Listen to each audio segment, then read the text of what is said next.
Have you ever wondered if wars are really won on the battlefield? If the heroes we remember were ever truly in control?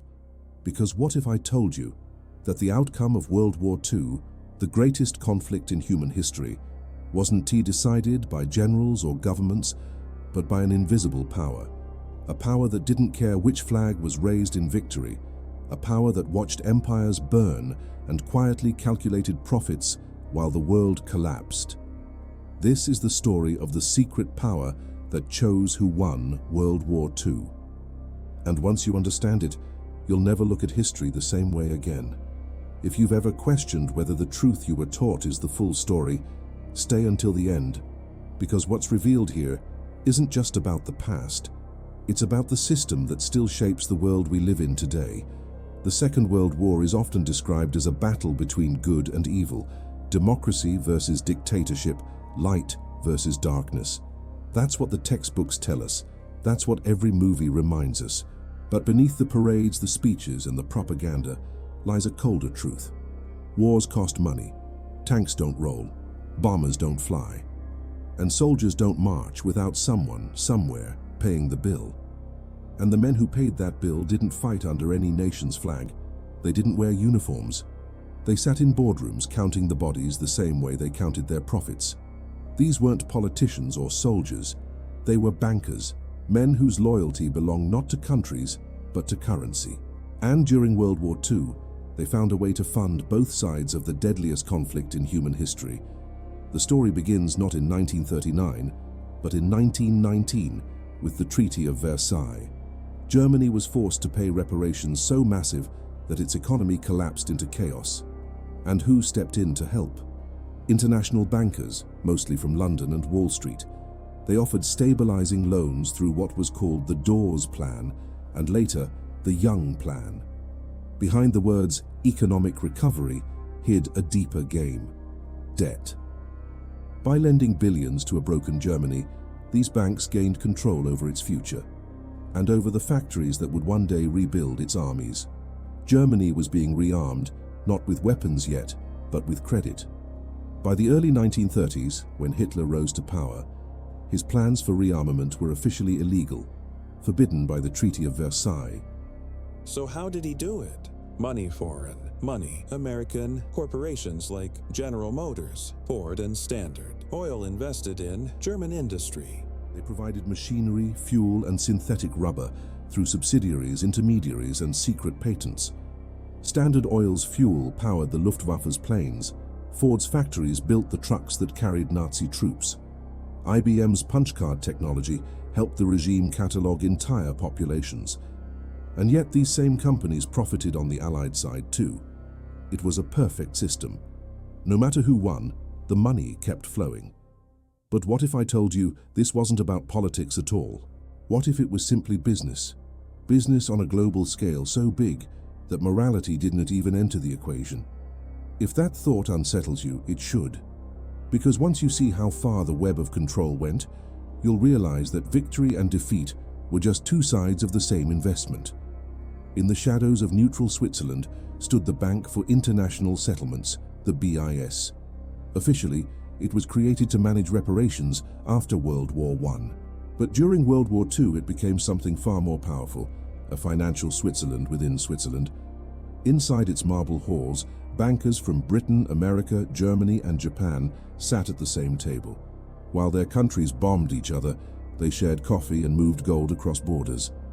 The BIS transferred funds for the Nazi Reichsbank, gold looted from the treasuries of occupied nations, and in some cases stripped from the victims of concentration camps.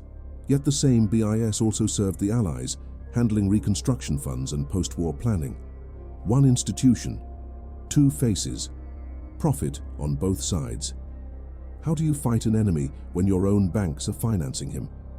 That question alone has haunted historians for decades, and maybe you've asked yourself something similar. Do wars really end, or do they just change form? Tell me what you think in the comments, because your perspective might reveal how this system never truly went away. By 1942, the United States had officially entered the war. But deep within Wall Street, the money still flowed in both directions.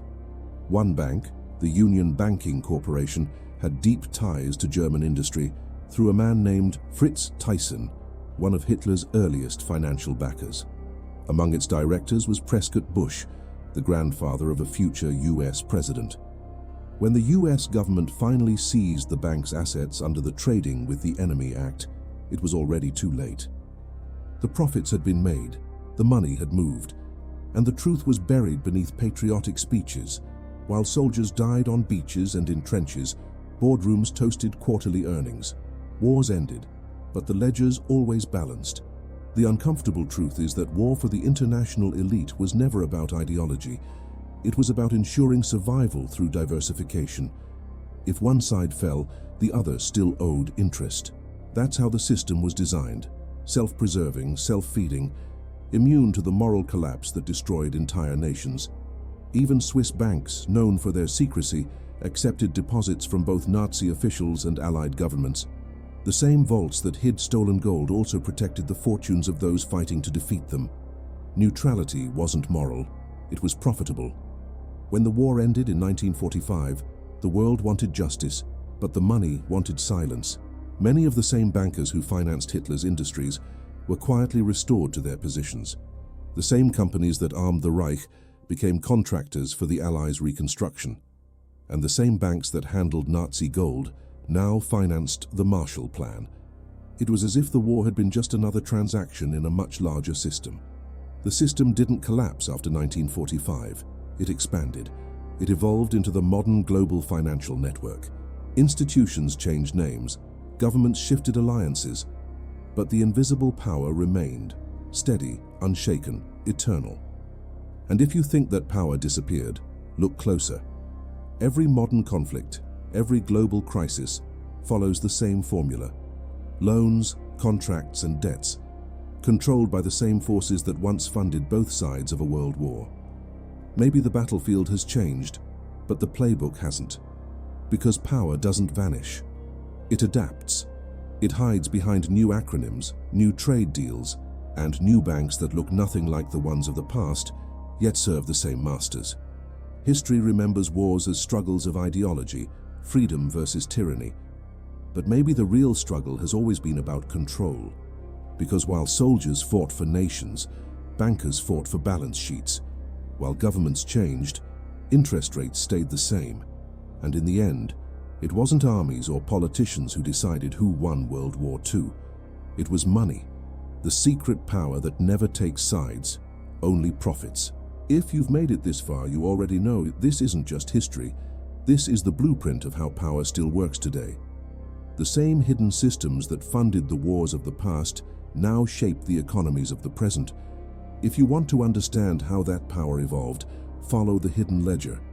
Because what comes next reveals the truth about the post-war world, where the same financial empires quietly built the foundations of our global economy.